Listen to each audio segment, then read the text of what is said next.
असल में ना सारे के सारे हम सब लोग शंकराचार्य की नकल करते हैं। हाँ, उसका लिखा हुआ, व्यास का दिखाए लिखा मार्ग हुआ, पे चलने की हाँ, कोशिश करते हैं। हाँ बिल्कुल, उनके लिखे हुए को ही अल्टीमेट प्रमाणिक मानते हैं।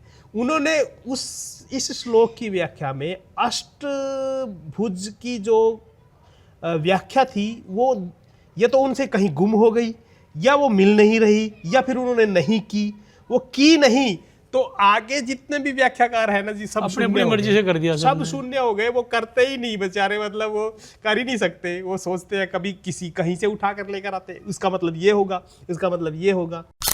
तो क्या हुआ कि उन्होंने जो भगवान कृष्ण लगाओ या विष्णु, उन्होंने अपना जो चक्र था वो धरती की तरफ फेंका और कहा कि ये धरती को वहीं टच करेगा जहां उसकी नाभि होगी। अच्छा, तो वो जो चक्कर गिरा, तालाब खुद गया एक। ओहो, जैसे अपना सरोवर है ना, हाँ, ऐसा ही गोल सरोवर वो नैमिषारण्य है। वो नैमिषारण्य है।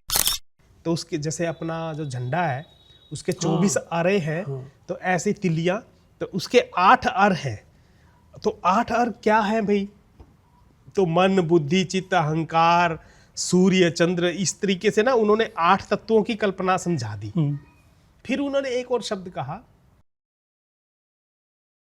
प्राचा जी प्रणाम। जी नमस्कार। प्राचा जी, अपना ये जो उपनिषद चल रहा है, हाँ जी, ये इसमें प्रश्न पे प्रश्न आते जा रहे हैं, हाँ और जी, हल तो अभी तक कोई निकला नहीं। हाँ, तो देखने से तो ऐसा लगता है जैसे इसको सब ऊपर वाला कंट्रोल करता है। हाँ, लेकिन क्या यही वास्तविकता है या कुछ और भी है? हाँ, असल में ना वो उपनिषदकार बहुत सी बातें बीच में लेकर आते हैं। वो एक्चुअली ना, वो मेरे को लगता है जैसे स्टेप बाय स्टेप चल रहे हैं, हाँ जी, हाँ जी, ताकि आदमी के मन में ये विचार जम जाए, ये ना कहे फिर दोबारा कोई आ जाए। हाँ जी, हाँ जी, हर एक शंका को दूर कर करके एक एक स्टेप ले रहे हैं, ऐसा मेरे को ऐसा लगता है। हाँ बिल्कुल यही है। और उसके साथ साथ उपनिषदकार कल्चर जो है, हमारे जो प्रतीक हैं उनकी नॉलेज देता चलता है।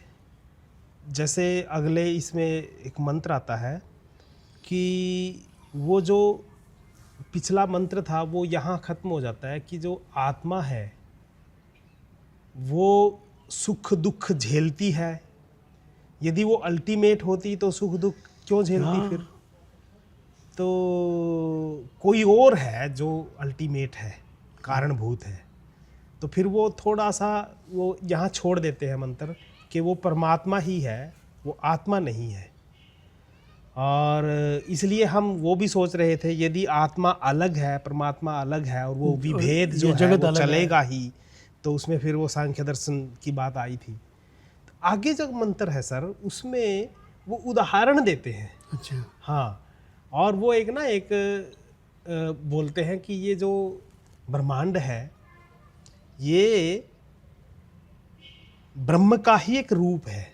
और वो कैसा है? वो एक केंद्र बिंदु है। मान लो एक बहुत बड़ा रथ है, पहिया है, चक्र, उसकी एक नेमी है। नेमी मतलब उसकी जो धुरी, उसका जो सेंटर, जैसे पहिए के बीच में एक ऐसा, और ये उसका सराउंडिंग, और उससे वो अरे लगे हुए हैं। हाँ। और वो जो छोटा छेद है उसके अंदर से एक केंद्र बिंदु को गुजरता हुआ जिसके ऊपर वो घूमेगा, वो ये सब चीज़ें उसको कहा नेमी। नेमी एक आपको ये उस दिन भी हम कह रहे थे कि एक चक्र नाम से एक सरोवर है, वो जहाँ पे भागवत और रामायण की कथाएं आज भी गूंजती हैं। 10,000 लोगों ने जो तपोवन खड़ा किया था, ये यूपी में कौन सी जगह है वो? नैमिषारण्य। वो नेमी शब्द से ही है। नैमिषारण्य को हमारे बुजुर्ग एक बारी में गांव में जब था छोटा, हाँ जी, तो एक संत उसको धरती का सेंटर माना करता। हाँ ऐसे कहते हो, ये धरती का बीज कहा करते हो, क्योंकि नाभि है ना वो। हाँ, नाभि का मतलब नेमी। मेरे का 5-6 साल का होगा, लिपत बाबा को कहा करते हैं नैमिषारण्य जो है ना वो धरती का बीज है। बिल्कुल यही मानते हैं सर, यही मानते हैं। हाँ, और ये उपनिषद वाली बात कहते हैं। हाँ बिल्कुल। और वो चूंकि सेंटर है तो अतिशय पवित्र है, वो कारणभूत है, एक किस्म से सेंटर हो गया ना जी। जैसे माँ से जुड़ा हुआ मेरा जो माँ के साथ जुड़ाव नाभि से है जुड़ा वो हुआ है। नाभि से ही होता है। तो नाभि is the centre of body, बिल्कुल जितना ऊपर उतना मोस्ट नीचे। पावरफुल। हाँ, तो ये जो नैमिसारण्य है, अरण्य था वो एक, वो नेमी अर्थात केंद्र बिंदु जहाँ है धरती का ऐसा अरण्य, वो नैमिसारण्य था। नैमिस, ये नहीं, ये तथ्यात्मक बात है। हाँ मानते हैं, मतलब हमारी, हाँ। क्या तो बेस क्या रहा होगा इसका, इस बात का असल क्या में कारण रहा होगा मानने का? कारण ये था, ये बड़ी रुचिकर बात है कि धरती का बीच में उन लोगों ने बताया। हाँ, एक बार क्या हुआ, भगवान ने इस ब्रह्मांड को, कितने बड़े ऋषि मुनि तपस्या करते हैं वहाँ, ऐसा? हाँ जी, हाँ जी, 60-60 हजार, हर जगह तो 10,000 का एक तपोवन या यूनिवर्सिटी होगी, परंतु वहाँ तो 60,000 ऋषि मुनि चर्चा विमर्श करते हैं, पढ़ते हैं, ऐसा मानते हैं। तो क्या हुआ कि उन्होंने जो भगवान कृष्ण लगाओ या विष्णु, उन्होंने अपना जो चक्र था वो धरती की तरफ फेंका और कहा कि ये धरती को वहीं टच करेगा जहां उसकी नाभि होगी। अच्छा, तो वो जो चक्कर गिरा वो तालाब खुद गया एक, ओहो, जैसे अपना सरोवर है ना, हाँ। ऐसा ही गोल सरोवर है, नैमिषारण्य है। वो नैमिषारण्य है। तो नेमी मीन्स नाभि, केंद्र बिंदु। तो वो जो इसकी जो कल्पना करी पहिए की, तो उसमें ऐसा कहा उन्होंने कि इसके 8 अर हैं जो टच करते हैं उसको, धुरी को नेमी से। तो उसके जैसे अपना जो झंडा है उसके 24 अरे हैं, तो ऐसे तिलियां, तो उसके 8 अर हैं। तो 8 अर क्या है भाई? तो मन, बुद्धि, चित्त, अहंकार, सूर्य, चंद्र, इस तरीके से ना उन्होंने 8 तत्वों की कल्पना समझा दी। फिर उन्होंने एक और शब्द कहा कि 8 अर हैं और 24 जैसे वो जो तत्व हैं उनकी भी बात करी कि ये जो 8 है ना, इनके साइड में, जैसे आप कभी देखो छतरी होती है ना, उसमें एक डंडी है, उसको उसको सहारा देने के लिए फिर 2 डंडी लगती है। हाँ जी, 2 होती हैं। तो उसको भी टच करे वो और सेंटर को भी टच करे। तो इस तरीके से इस पूरे के पूरे ब्रह्मांड को संभालने के लिए जिन अरों की कल्पना करी, वो अर ये तत्व है, पंच महाभूत हैं, पंच ज्ञानेंद्रियां, पंच कर्मेंद्रियां, और ये जो अंतःकरण है, मन, बुद्धि, चित्त, अहंकार, ये जो 4 चीजें हैं, इन सब को मिलाकर जो 20 तत्व बने, फिर वो 4 और जोड़कर 24 तत्व बन गए। ये सारी कल्पनाएं मतलब बड़ी रोचक, रुचिकर ढंग से उन्होंने उस मंत्र में डाल दी। तो बहुत से व्याख्याकारों को कुछ उनमें आज तक समझ नहीं आया।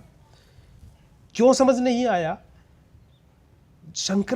असल में ना सारे के सारे हम सब लोग शंकराचार्य की नकल करते हैं। हाँ, उसका लिखा हुआ, व्यास का दिखाए लिखा मार्ग हुआ, पे चलने की हाँ, कोशिश करते हैं। हाँ बिल्कुल, उनके लिखे हुए को ही अल्टीमेट प्रमाणिक मानते हैं। उन्होंने इस श्लोक की व्याख्या में अष्टभुज की जो व्याख्या थी, वो या तो उनसे कहीं गुम हो गई, या वो मिल नहीं रही, या फिर उन्होंने नहीं की। वो की नहीं तो आगे जितने भी व्याख्याकार है ना जी, सब अपनी मर्जी से कर दिया, सब शून्य हो गए। वो करते ही नहीं बेचारे, मतलब वो कर ही नहीं सकते। वो सोचते हैं कभी किसी कहीं से उठा कर लेकर आते, उसका मतलब ये होगा, इसका मतलब ये होगा। वो सही निर्णय पर पहुंच ही नहीं सकते। मतलब कि अल्टीमेट जो शंकराचार्य ने लिख दिया तो वो वेद वाक्य ही है, ब्रह्म वाक्य है वो, बस उससे आगे हम बढ़ ही नहीं सके आज तक। कितने ही मतलब दयानंदी भी हो गए, रामानुजाचार्य भी आ गए, कितने लोग आ गए, बड़े बड़े लोग, पर वो जो शंकराचार्य ने कर दिया ना, बस कर दिया, उससे आगे बढ़ ही नहीं सकता कोई। आदि शंकराचार्य बोलते थे उनको। हाँ जी, हाँ जी, आदि शंकराचार्य तो आज भी है, लेकिन नहीं, उनकी बात है जिन्होंने वो सब चीजें लिखी, आदि शंकराचार्य। मैं फॉलो में बोल देता हूँ ना शंकराचार्य, तो पूरे उपनिषद के उन दर्शकों को भी मैं कहूँगा कि वो उन्हीं की बात होती है। हाँ, उन्हीं की बात जो 2500 वर्ष आजकल के बड़े शंकराचार्य नहीं, आदि शंकराचार्य की ही बात होती है। 2500 वर्ष पूर्व की बातें हैं वो, और यूनिवर्सिटी में जिनको 788 ईस्वी में माना जाता है। एक पाठ है वो, मतलब रिसर्च होगी तो जिन्होंने हो सकता चारों है। धाम बनाए थे। हाँ, बस बस बस बस, यूनिवर्सिटी खड़ी खड़ी। तो ये जो ब्रह्मांड की जो कल्पना है, अच्छा देखो, हम सब ये नहीं मानते कि ये ब्रह्मांड है, ये गोल है, आज की साइंस भी मानती है, और ये फैल रहा है। हम्म, तो ठीक ऐसे ही वो जो पहिया है वो भी घूम रहा है, जिस उपनिषदकार ने जिस की कल्पना की कि वो नेमी चक्र है, और वो नेमी चक्र घूम रहा है, जिसके अरे हैं उस ब्रह्मांड की उस नेमी चक्र के रूप में कल्पना की है। ये मंत्र में आता है, बड़ा मतलब रुचिकर है ये। तो धीरे धीरे फिर वो उसकी फिर आगे मंत्रों में उसकी व्याख्याएं होंगी, फिर और मंत्र उसमें जुड़ते चले जाएंगे। अल्टीमेट मुझे मतलब ये पहले अध्याय में ही 13 मंत्र आ जाते हैं सर।